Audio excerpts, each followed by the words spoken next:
now. All right, welcome to episode 17 of TLC Tech Learn Coffee. I'm your host, along with Nancy Minikotze. I'm Lisa Nowakowski. I'm a fifth grade teacher in South Monterey County. And I'm Nancy, an ed tech coach in Northwest LA County. So just want to remind you again of our focus. We are short, 15 minutes, and accessible on your schedule. Go on the website and contact us if you want to address a specific topic or you know someone who would be a great guest. And we hope you enjoy our podcast. Please support us by subscribing to it on YouTube or wherever it is that you listen. Just search TLC Ninja Teachers. We are also on iTunes, SoundCloud, and your favorite podcatcher. So while you're there, rate us, because the more ratings we have, the easier it will be for others to find us. And for tonight's coffee fact, did you know the largest cup of coffee ever brewed was in July of 2014 in South Korea? It was over 3,100 gallons. And the largest iced tea coffee was brewed in Las Vegas, leave it to Las Vegas, in 2010.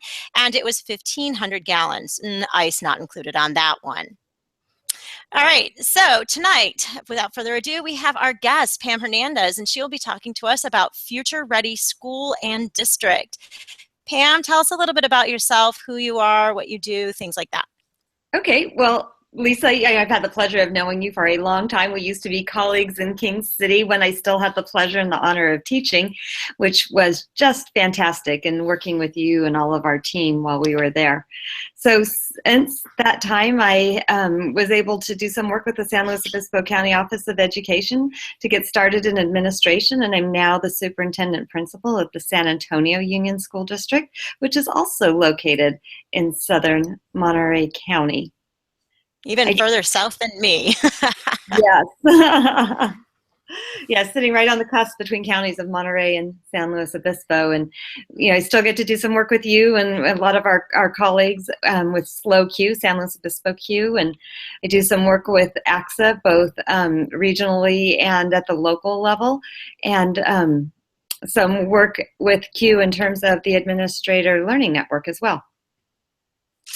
All right, thanks. And can you tell us, what does it mean to be a future-ready school or a future-ready district? I've heard it battered around for the last couple of years, but what exactly does that mean? Right, so I'll start first by, of course, referencing the website, right? Go to, right? And then I think that's a great place to start beyond just this initial conversation that we're going to have this evening, but to dive into what is Future Ready, futureready.org.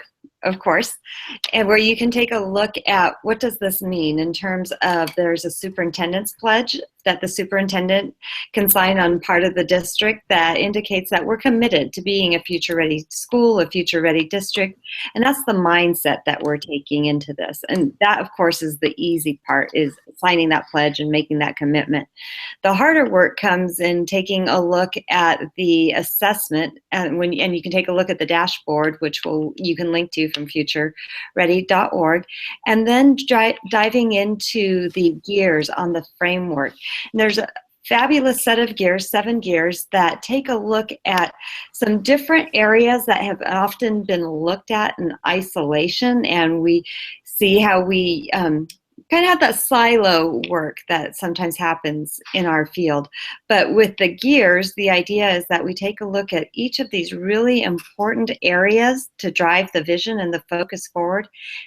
And how do we plan for them simultaneously so that they become very smooth and really move all the parts in the right direction so we have the right thing happening for our kids? And is one of those, I know you've done a lot of work also with personalizing PD. Does that go along with Future Ready and how we can get teachers and having personalized PD in their classrooms as well? Yes, very much so. So the personalized professional learning is one of the 7 gears. It is my favorite gear. And the more and more I dive into the gears, I have to say, maybe one of the more challenging gears. I felt like it was going to be the easy one. But just like there are challenges when we're working with our students in the classroom, there are challenges when we're looking to support some, and I think there's a question coming up later, how do you support district-wide initiatives and moving everybody together in the same direction so that we have a focus that we all share and a vision that we all share, but then marry that with a personalized approach to professional learning, because we're all in different places in our careers, our grade levels, our subject matters, and our passions. Right. So with so many interest levels and so many ability levels, how do you create and how do you kind of help to embrace that reluctant learner, that teacher learner who's reluctant to go into, when we hear future ready, we think technology. So how do you embrace that and incorporate them into the discussion and into this personalized professional development? Right. And so, technology is certainly a component of future ready because we're talking about embracing today's tools. And, we still talk about 21st century technology. We're solidly into the 21st century, but it's still a term that resonates. So I still think it's appropriate to use because people understand what we're talking about when we say 21st century tools. And we take a look at digital technologies and the devices that our students and our families are using at home and in their personal lives. And folks across society are embracing those at different levels and in different manners and with different senses of comfort along the way. But that's not really the main focus, I think, so much of what Future Ready is at, but it's how do you create and embrace that mindset that says, we are going to work with our community partners. We're going to invest in the professional learning of our staff, in the personalized approach to student learning. How do we embrace the 4 C's of the Common Core, the communication, the critical thinking, the collaboration, the creativity? All of that folds into the concept. That's great. I think, and we also have a question I see from one of our online viewers. When will it be too late to say 21st century learning, do you think? And I think that's going to be a huge shift, right? And it also depends on where we're at in our organizations and in our communities. I think there are some communities that are moving out of that language already, where other communities are just beginning to have conversations around 21st century learning and 21st century tools.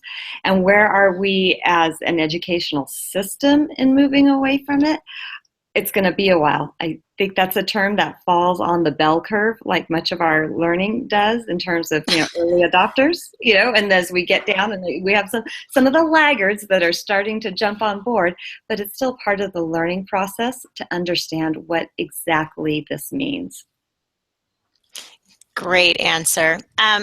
So how do you, in your district, balance that personalized PD, which we all so desperately want as teachers, and I'm sure as an administrator, you want that for your teachers, with that traditional PD, that PD of like, hey, we have a new curriculum and we need to know all the components of it. So how does that all balance out? What does that look like in your district for you? Right. So last year was the first year that I really started to have the opportunity to embrace this personalized approach to professional learning and roll it out to staff, and not just teachers, but to our classified staff as well.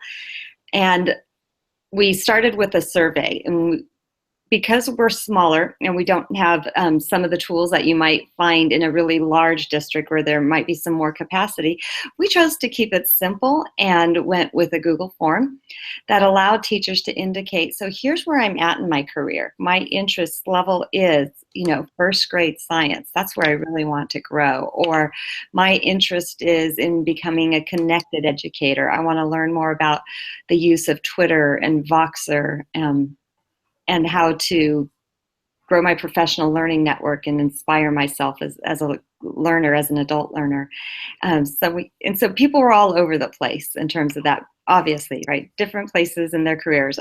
I'm brand new to the profession. I need classroom management, or, I'm in year 20 and we talked about, those folks before, and you and I, Lisa, that don't want to open up their email yet. And that might be a personalized or personal professional learning goal.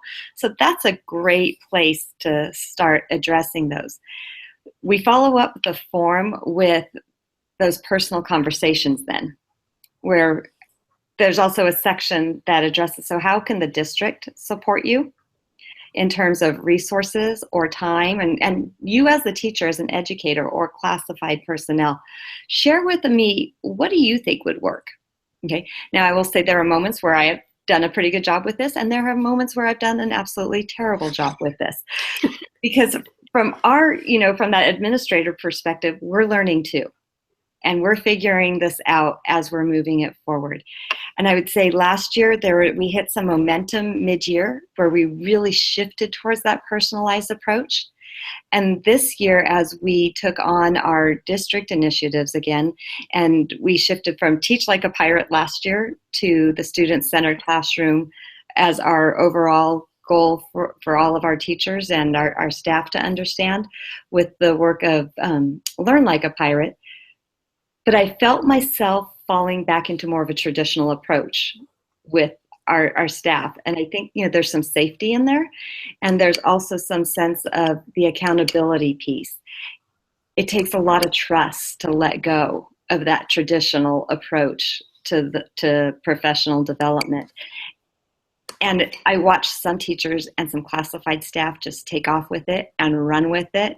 And it's fabulous, because I know I can just back out and just check in and say, what do you need from me? Where are you at? How do I celebrate your learning? How do we recognize your accomplishments? And then there are some folks that see it as free time, and it's time to get together to talk and to chat and to catch up. And not unlike if you give free time in the classroom or that independent learning time to students, right? There's that same accountability piece, and finding the magic of how do you let your achievers and your motivated staff just run with it and still then motivate the reluctant learner, get them on board and get everybody to be able to have those same freedoms.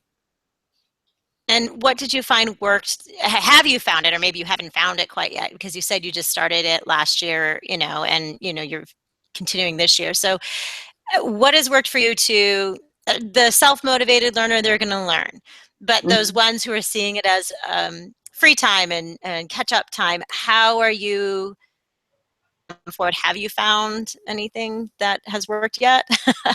So what I'm finding is this is again, it's building rapport, and it's an investment of time.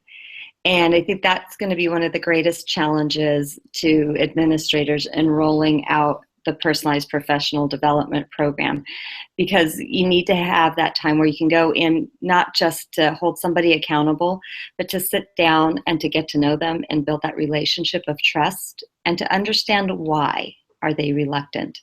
And for some folks, it's a fear of failure. It's past experience with having gone out on a limb with something creative, but perhaps being shot down for it and now lacking trust to do it again.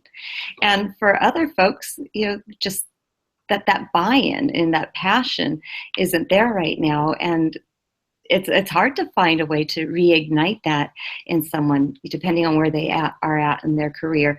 But it's really investing that one-on-one time, either personally or with somebody that will be able to connect with that educator. And another question I have is, you mentioned accountability. So it sounds like your accountability is, and you are a smaller school in a smaller district, so it's easier for you to, have those personal relations with the people at your in your district. And it sounds like the accountability for you is talking to them. I can hear some administrators already going, no, and wanting to create some sort of paperwork to prove to me that, you're doing what you say you're doing. What's your advice to those people besides let go? Exactly. Besides let go. So I think there are some ways to do that, and to do that with a bit of a paper trail. For me, I really like working through Google Forms and through Google spreadsheets, and then dropping in, because it can serve a twofold purpose. One, share what you're doing right now with all of our staff asynchronously. So drop in, what have you done this week? What have you done this month with your professional learning? And there's that shared accountability then with everybody, but it's not just about the accountability, because when we share the path that we're choosing for our own professional learning, it can also ignite and inspire our colleagues as they gather ideas. And it also lets our colleagues kind of see where each person is and get an idea of, who's on fire and really moving with things. Or, hey, maybe I have a friend out there who I really believe in, but it doesn't look like they're quite as passionate as we would like to have them be. And I, as a colleague, can step in and find a way to support them. And I think Oh, that sounds great. Yeah.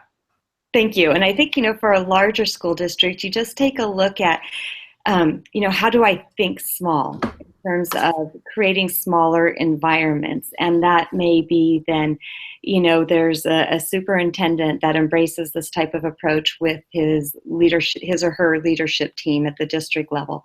And then that team moves down to their next level of, who's accountable to them to roll this out. And then principals with their certificated and classified staff, maybe with their department heads, and then their department heads, roll it down into the classroom teacher. And it just kind of funnels down, and you have to model it, continually model it, and refine it, and not be afraid to take feedback or criticism and make adjustments along the way, and have those encouraging conversations and those celebrations, and being okay with dedicating time to that.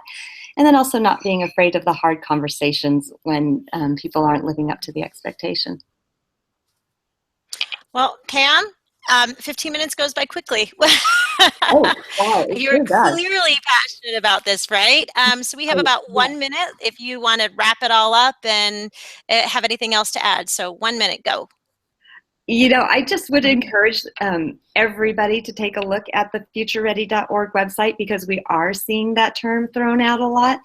I would say first, go take a look at the gears before even looking at the dashboard and the assessment. And that assessment is quite a project to jump in with the district team. But the gears really tell you, what should we be considering? And when I put my teacher hat back on and not my administrator hat, I see things that I didn't know that now I think, oh, okay, I need to consider the budget. I need to consider the infrastructure. I need to consider my community partners. It's not just that I have this great idea, but this great idea has a domino effect. And so what other categories should I be thinking about, or how should I be connecting to make sure that it's something that's going to be viable? Okay, well, thank you. Thank you, Pam, and thank you to our listeners. If you enjoy the show, please leave us a comment to let us know whether you're watching us live on YouTube or listening to us on whatever platform you choose to listen to us. Please subscribe and get the latest updates. We'd also love to have positive ratings from you, as it helps to others to find us. So please join us again on December 5th when we talk with Sandra Chow about virtual reality. And thank you too, Pam. Listeners, remember, we are always looking for guests to share the great things they're doing in their classrooms. So if you know someone who fits the bill, or if you'd like to be a guest yourself, we'd love to have you, or to have that recommendation. Please visit tlc.ninja and complete the contact form to let us know, and then we'll be in touch. So thank you very much, everyone.